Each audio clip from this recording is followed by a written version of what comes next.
12 বছর আগে একটা কোম্পানিতে বুটেক্সের 35তম ব্যাচের একটা ছোট ভাই আর আমি দুজন একসাথে জব করতাম। তো আমরা দুপুরবেলা একসাথে 15-20 মিনিট সময় কাটাতাম, যেহেতু একই কোম্পানিতে ছিলাম।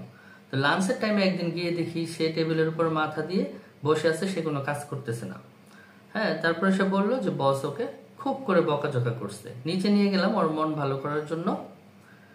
তো সে বলতেছে, ভাই আমার সাথে প্রায় এরকম করে, এবং যেদিন সকালবেলা এরকম করে ওই দিন সারাদিন আমার কোনো কাজ করতে পারি না, আমার ভিতরে আর কোনো এনার্জি থাকে না।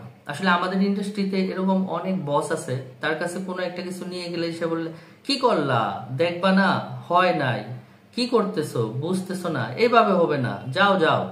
ঠিক আছে, তো এরকম একটা বিহেভ করলে ওই বসের আসলে বোঝা উচিত তার সাবঅর্ডিনেটের মনটা ভেঙে যায়, তার ভিতর স্পিড এনার্জি কমে যায়, মোটিভেশন কমে যায়, এবং সে তার উইল ফোর্স দিয়ে পজিটিভ কাজ করার ইচ্ছাই পায় না।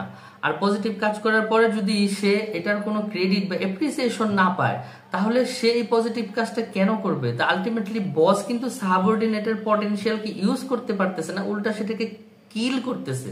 তো আমাদের যারা ম্যানেজমেন্ট আছে, কোম্পানির ইন্ডাস্ট্রির ওনার যারা আছে, তাদের আসলে উচিত কি, হোল এক্সিকিউটিভ ট্রেনিং না করায়া এই প্রতিটা ডিপার্টমেন্টে যে বসগুলি আছে এইগুলির ধরে ধরে নিয়ে লিডারশিপ ট্রেনিং করানো উচিত, যে কিভাবে তার টিমমেটদের সাথে বিহেভ করতে হয় এবং কিভাবে প্রোডাক্টিভিটি বের করে নিয়ে আসতে হয় এনকারেজমেন্টের মাধ্যমে।